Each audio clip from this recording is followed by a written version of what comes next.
Hello friend, जैसा कि हम लोग साइंस और झारखंड का प्रैक्टिस सेट का सीरीज़ चला रहे थे। दो वीडियो अपलोड हुआ है, साइंस में भी 2 ठो प्रैक्टिस सेट का और झारखंड में भी 2 ठो का। आज झारखंड सीरीज में तीसरा वीडियो है ये प्रैक्टिस सेट का। 91 से लेकर 120 तक है, यानी 30 क्वेश्चन का है। हम लोग प्रैक्टिस करते हैं, आप लोग को पता होगा।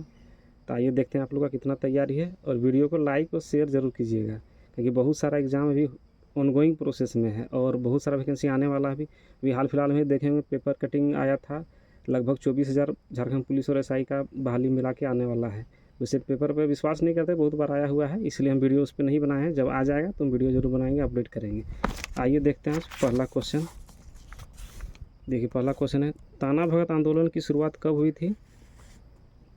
ताना भगत आंदोलन की शुरुआत कब हुई थी? पहला अप्रैल 1912, दूसरा अप्रैल 1913, तीसरा अप्रैल 1914, चौथा अप्रैल 1915। तो ताना भगत आंदोलन की शुरुआत कब हुई थी?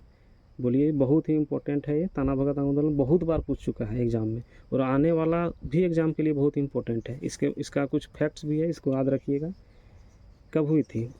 तो ये हुआ था ऑप्शन सी, अप्रैल 1914। इसकी शुरुआत 21 अप्रैल 1914 को हुआ था। बिशनपुर नाम है जगह का, गुमला में पड़ता है, गुमला जिला में। बिशनपुर से स्टार्ट हुआ था। कुछ और फैक्ट जानिए इनके बारे में। 1921 के असहयोग आंदोलन में सिद्धू भगत के नेतृत्व में भी भाग लिया था, ये ताना भगत लोग लिए थे। और 1922 के गया तथा 1923 के नागपुर अधिवेशन में भी भाग लिया था। ये अहिंसावादी प्रकृति के थे। ये पहला आंदोलन था जो अहिंसा पे चला था। ये जतरा भगत का आंदोलन, ताना भगत का आंदोलन। और जतरा उरांव और जतरा भगत इसके नेता थे, प्रमुख नेता थे। और 1940 में जो कांग्रेस अधिवेशन हुआ था, ये भी बहुत ज़्यादा इम्पोर्टेंट है, बहुत बार पूछा हुआ है कि 1940 का कांग्रेस अधिवेशन जो हुआ था यहाँ पे रामगढ़ में, उसमें गांधी जी को 400 रुपये का थैली लोग दिए थे, ताना भगत लोग। तो इसका आंसर होगा ऑप्शन सी। अगला क्वेश्चन, स्वतंत्रता सेनानी पोटो सरदार था, कौन थे? हो थे, गोंड थे, मुंडा थे या नागवंशी थे? स्वतंत्रता सेनानी पोटो सरदार कौन थे? पहला हो, दूसरा गोंड, तीसरा मुंडा, चौथा नागवंशी। तो क्या होगा दोस्त इसका आंसर? दूसरा का आंसर क्या होगा? तो इसका आंसर होगा हो। ये हो जनजाति के थे। इनके बारे में भी कुछ फैक्ट जान लीजिए। इनको पोटो सरदार भी बोला जाता है, पोटो हो भी बोला जाता है। एक तो बहुत ही फेमस युद्ध हुआ था, बहुत इम्पोर्टेंट है सभी एग्ज़ाम के लिए झारखंड के। 18 नवंबर 1837 के सिंहभूम के सेरेंगेसिया घाटी में, सेरेंगेसिया का युद्ध पूछता है कब हुआ था? 1837 में। तो यही लोग किए थे, हो सेनानी लोग किए थे। अगला क्वेश्चन देखिए, तीसरा नंबर। 1954 के छोटा नागपुर संयुक्त संघ का अध्यक्ष कौन था? 1954 के छोटा नागपुर संयुक्त संघ का अध्यक्ष कौन था? सत्यदेव साहू, दूसरा सुखदेव शाह महतो, तीसरा राम नारायण खलखो, चौथा ML अग्रवाल। तो इसका आंसर क्या होगा? इसका आंसर होगा ऑप्शन बी, सुखदेव महतो। अगला क्वेश्चन देखते हैं, चौथा नंबर। 1857 की क्रांति के संपूर्ण सिंहभूम क्षेत्र में क्रांतिकारियों के प्रमुख नेता कौन थे? 1857 की क्रांति में संपूर्ण सिंहभूम क्षेत्र का कौन नेतृत्व किया था? क्रांतिकारियों का प्रमुख नेता कौन था? पहला राजा दुर्जन साल, दूसरा राजा अर्जुन सिंह, तीसरा ठाकुर विश्वनाथ शाही और चौथा टिकैत उमराव सिंह। वैसे तो ये चारों ही 1857 की क्रांति में जी जान से लड़े थे, लेकिन ये संपूर्ण सिंहभूम क्षेत्र में क्रांतिकारियों के प्रमुख नेता कौन थे? तो थे ऑप्शन बी, राजा अर्जुन सिंह। देखते हैं पाँचवा नंबर क्वेश्चन देखिए। महाभारत में झारखंड को किस नाम से जाना जाता था? महाभारत में झारखंड को किस नाम से जाना जाता था? नाग देश, गंधर्व देश, पुंडरीक देश, मत्स्य देश। ये भी बहुत बार एग्जाम में पूछ चुका हुआ क्वेश्चन है। क्या होगा? नाग देश, गंधर्व देश, पुंडरीक देश, मत्स्य देश। महाभारत में झारखंड को किस नाम से जाना जाता है? तो इसका ऑप्शन होगा ऑप्शन सी, पुंडरीक देश। छठा नंबर क्वेश्चन देखिए, झारखंड राज्य की स्थापना किस वर्ष में हुई थी? झारखंड राज्य की स्थापना किस वर्ष में हुई थी? 1998, दूसरा 1999, तीसरा 2000, चौथा 2003। ये तो पता होगा सबको, 2000 ईस्वी में। छठा का होगा सी, 15 नवंबर 2000 को झारखंड बिहार राज्य से अलग हुआ था। 46% भाग मिला था झारखंड को। ये अगला क्वेश्चन देखिए, झारखंड में कितने ज़िले हैं? झारखंड में कितने ज़िले हैं? पहला 18, दूसरा 20, तीसरा 22, चौथा 24। कितने ज़िले हैं ये भी पता होगा। 7वां नंबर का क्या होगा? 24 ज़िले। जिसमें झारखंड राज्य का गठन हुआ था उसमें कितना ज़िला था? 18। अगला क्वेश्चन देखिए, 98 यानी 8वां नंबर, झारखंड पार्टी के संस्थापक थे। पहला जयपाल सिंह, दूसरा शिबू सोरेन, तीसरा कड़िया मुंडा, चौथा बाबूलाल मरांडी। झारखंड पार्टी के संस्थापक, ये भी बहुत इंपॉर्टेंट क्वेश्चन है, बहुत बार पूछा हुआ है एग्जाम में। झारखंड पार्टी के संस्थापक कौन थे? क्या होगा इसका आंसर? 98 का यानी 8वां नंबर का होगा जयपाल सिंह मुंडा। ये भी बहुत फेमस पर्सनालिटी हैं झारखंड के, इनके बारे में भी जानकारी रखना ज़रूरी है। लगभग हर एग्जाम इनके बारे में कुछ ना कुछ पूछता है, तो इनके बारे में थोड़ा सा कुछ फैक्ट बता देते हैं। इनका जन्म हुआ था 3 जनवरी 1903 ईस्वी को। टकरा गांव है, टकरा खूंटी ज़िला में पड़ता है, वहीं इनका जन्म हुआ था। और इनका उपनाम भी है कुछ, मरांग गोमके भी इनको कहा जाता है, महान नेता जिसका अर्थ होता है मरांग गोमके भी। और ये झारखंड आंदोलन जो हुआ था उसके जनक भी बोले जाते हैं, इनको कहा जाता है। और कुछ फैक्ट है,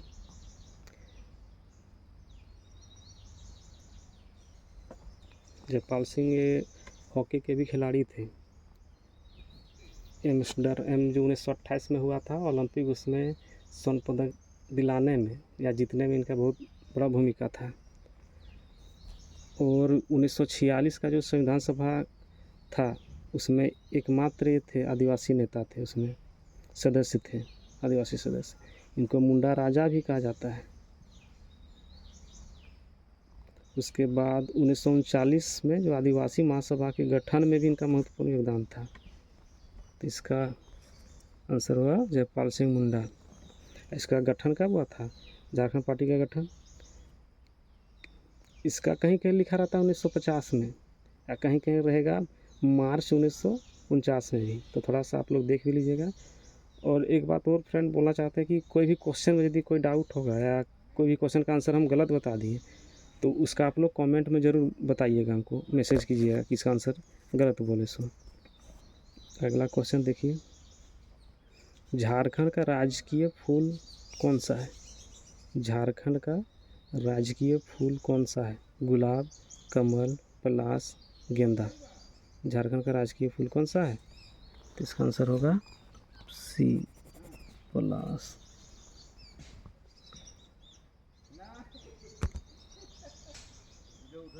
अगला क्वेश्चन देखिए, 100वां नंबर है क्वेश्चन, यानी 10वां नंबर। झारखंड के प्रथम राज्यपाल कौन थे? ये तो हम लोग बचपन से ही पढ़ते आ रहे हैं। झारखंड के प्रथम राज्यपाल कौन थे? राजा जोइस, सैयद सिप्तेराजी, वेद मारवा, प्रभात कुमार। तो इसका आंसर होगा ऑप्शन डी, प्रभात कुमार। इनका कार्यकाल था 15 नवंबर 2000 से फरवरी 2002, 3 फरवरी 2002 था। अगला क्वेश्चन देखिए, 11 नंबर। झारखंड राज्य मुख्यतः किस जलवायु क्षेत्र के तहत आता है? झारखंड राज्य मुख्यतः किस जलवायु क्षेत्र के तहत आता है? पहला उष्णकटिबंधीय मानसून, दूसरा उष्णकटिबंधीय नमी, तीसरा ए और बी दोनों, चौथा इनमें से कोई नहीं। तो इसका आंसर होगा ऑप्शन ये, उष्णकटिबंधीय मानसून। अगला क्वेश्चन देखिए, 12 नंबर। झारखंड का सबसे ऊंचा जलप्रपात कौन सा है जहां जल 100 मीटर की ऊंचाई से गिरता है? मैंने ये चारों ऑप्शन में पूछा गया है। पहला है हिरनी, दूसरा हुंडरू, तीसरा दसम, चौथा जोन्हा। कौन सा जलप्रपात है जहां जल 100 मीटर की ऊंचाई से गिरता है? तो ये होगा ऑप्शन यहाँ चारों के अनुसार बी, हुंडरू। ये रांची का सबसे ऊंचा जलप्रपात है, 100 मीटर यानी 320 फीट लगभग इसकी ऊंचाई है। और एक बात और बताते हैं, हुंडरू, जोन्हा और दसम ये रांची में ही आता है। और हिरनी जलप्रपात है इधर वेस्ट सिंहभूम तरफ, पश्चिमी सिंहभूम तरफ है। इसका ऊंचाई हिरनी का है लगभग 37 मीटर है ऊंचाई, 120 या 21 फीट लगभग है इसका ऊंचाई हिरनी का। और झारखंड का सबसे ऊंचा जलप्रपात भी बता देते हैं। झारखंड का सबसे ऊंचा जलप्रपात कौन है? लोधा जलप्रपात, जिसे बूढ़ा घाघ भी बोलते हैं, बूढ़ा नदी पे है ये। इसका ऊंचाई है कितना? 143 मीटर्स ऊंचाई है इसका। झारखंड का सबसे ऊंचा है जलप्रपात है। वहीं सारंडा वन सुने हैं, कुछ सबसे एशिया का सबसे घना जंगल है, वहीं पे है वो। अगला क्वेश्चन देखिए 13 नंबर। रजरप्पा किन नदियों के संगम पर अवस्थित है? बहुत बार पूछा गया क्वेश्चन। रजरप्पा किन नदियों के संगम पर अवस्थित है? पहला दामोदर भेड़ा, दूसरा दामोदर शेरमुखी, तीसरा दामोदर बराकर, चौथा दामोदर कोनार। तो किन दो नदियों के संगम पर है? रजरप्पा शक्तिपीठ है। इसका आंसर होगा पहला दामोदर और भेरा, जिसे भेरा को भेरवी भी कहते हैं। अगला क्वेश्चन तिलैया बांध किस नदी पर है? तिलैया बांध किस नदी पर स्थित है? दामोदर, बराकर, कोनार, इनमें से कोई नहीं। तिलैया बांध किस नदी पर स्थित है? 14 नंबर क्वेश्चन। इसका आंसर क्या होगा फ्रेंड? इसका आंसर होगा ऑप्शन बी, बराकर। वही टीवीसी परियोजना के अंतर्गत इसको बनाया गया था 1953 में। दामोदर घाटी परियोजना के तहत इसको बनाया गया था। नेक्स्ट क्वेश्चन देखिए। अगला क्वेश्चन 105 यानी 15 नंबर। झारखंड में मुख्यतः कितने प्रकार की फसलें पैदा होती है? पहला 1, दूसरा 2, तीसरा 3, चौथा 4। कितने प्रकार की फसलें पैदा होती है झारखंड में मुख्यतः? क्या होगा इसका आंसर फ्रेंड? तो इसका आंसर होगा ऑप्शन डी, 4 प्रकार की। मुख्यतः 4 प्रकार की होती है, जिसको अगहनी, भदई, रबी और एक तो मानसूनी प्रकार की, सीजनेबल जो होता है 4 प्रकार की बोल सकते हैं। किस वस्तु का सीधा लाभ स्थानांतरण में झारखंड देश का पहला राज्य बना? 16वां नंबर क्वेश्चन है। किस वस्तु का सीधा लाभ स्थानांतरण में झारखंड देश का पहला राज्य बना है? पहला चीनी, दूसरा दाल, तीसरा खाद्य तेल, चौथा केरोसिन। सीधा लाभ हस्तांतरण में इसका आंसर क्या होगा? इसका आंसर होगा ऑप्शन डी। देखिए क्वेश्चन को सेट प्रैक्टिस करने से यही होता है। सीधा लाभ हस्तांतरण में झारखंड का 4 जिला को किया गया था इसमें सम्मिलित। चतरा, हजारीबाग, खूंटी और जामताड़ा, ये 4 जिला में किया गया था इसको। नेक्स्ट क्वेश्चन देखिए 107 नंबर यानी 17वां नंबर। झारखंड के कितनी प्रतिशत आबादी कृषि कार्यों में लगी हुई है? झारखंड के कितनी प्रतिशत आबादी कृषि कार्यों में लगी हुई है? पहला है 70.63, दूसरा है 76.26, तीसरा है 98.82, चौथा है 92.42। झारखंड की कितनी प्रतिशत आबादी कृषि कार्यों में लगी हुई है? इसका आंसर होगा ऑप्शन ए, 70.63। नेक्स्ट क्वेश्चन 18वां नंबर। तुरामडी में किस खनिज का खनन होता है? तुरामडी में किस खनिज का खनन होता है? आइए ऑप्शन देखते हैं। काइनाइट, एस्बेस्टॉस, अबरख और यूरेनियम। तुरामडी में इसका क्या होगा आंसर? ऑप्शन होगा डी, यूरेनियम। जादूगोड़ा पता होगा, ये दोनों पूर्वी सिंहभूम में है। तुरामडी और वो जादूगोड़ा दोनों है यूरेनियम माइंस है, दोनों पूर्वी सिंहभूम में। और दोनों के बीच का डिस्टेंस लगभग वही 20-25 किलोमीटर है। अगला क्वेश्चन 19 नंबर। झारखंड में सर्वाधिक मात्रा में कौन सी मिट्टी पाई जाती है? झारखंड में सर्वाधिक मात्रा में कौन सी मिट्टी पाई जाती है? लाल, दोमट, काली, लेटराइट। तो इसका आंसर क्या होगा? इसका आंसर होगा ऑप्शन ये, लाल मिट्टी। अगला क्वेश्चन देखिए 20वां नंबर और सेट का 110वां। हजारीबाग अभयारण्य किस जिले में स्थित है? हजारीबाग अभयारण्य किस जिले में स्थित है? कोडरमा, चतरा, रामगढ़, हजारीबाग। हजारीबाग अभयारण्य किस जिले में है? तो इसका आंसर होगा मोती जी है डी, हजारीबाग। इसकी स्थापना 1955 में हुआ था। अगला क्वेश्चन। संथाल परगना काश्तकारी कानून कब लागू हुआ? ये क्वेश्चन को स्किप करते हैं फ्रेंड। ये CNT SPT से क्वेश्चन है।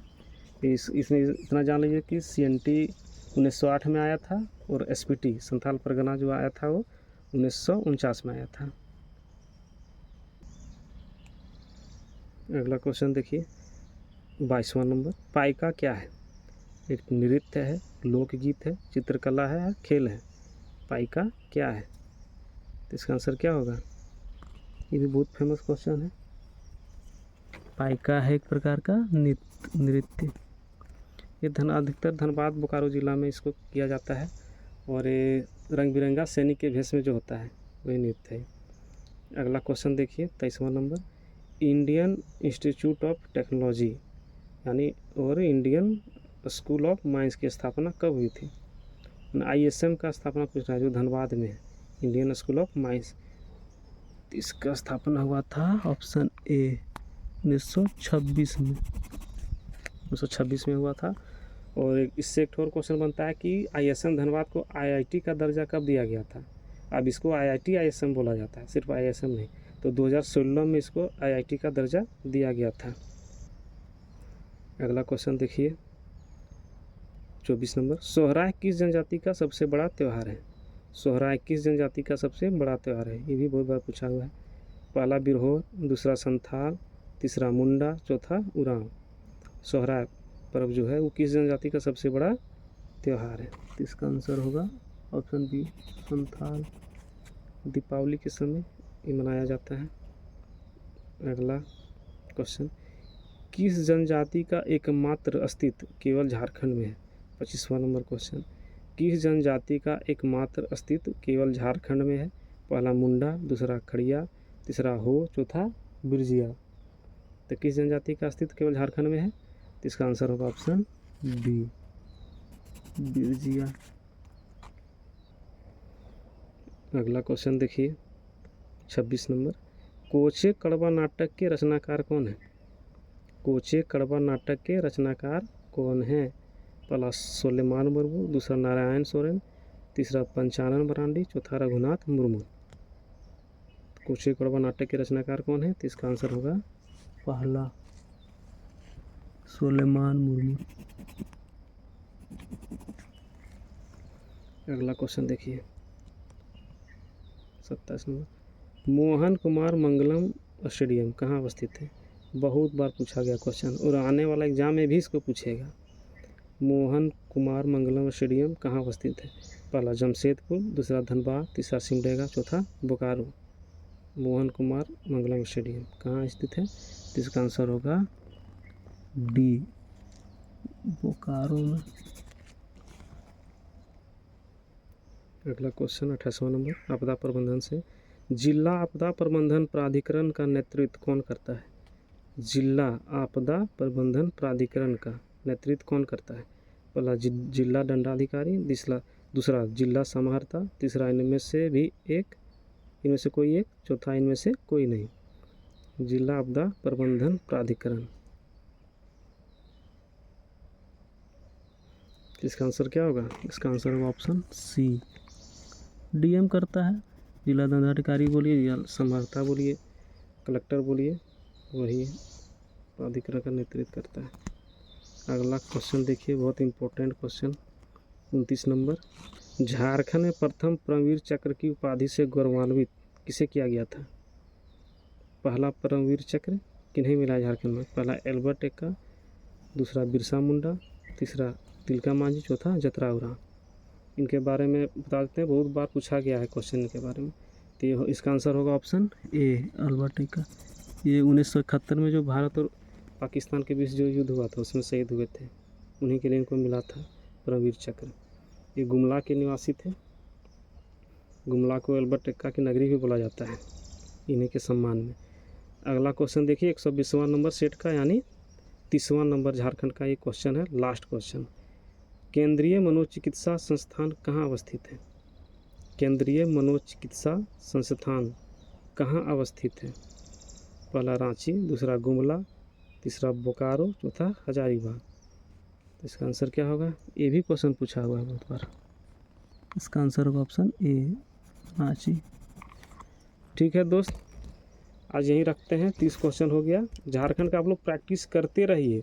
खाते हैं सोते हैं उसमें कितना 20-25 मिनट का वीडियो रहता है, आप देखिए इसका। इससे क्या होगा कि आपका रिवीजन होते रहेगा। और यदि वीडियो लाइक कीजिएगा, पसंद आएगा तो लाइक कीजिएगा, शेयर भी ज़रूर कीजिएगा। धन्यवाद।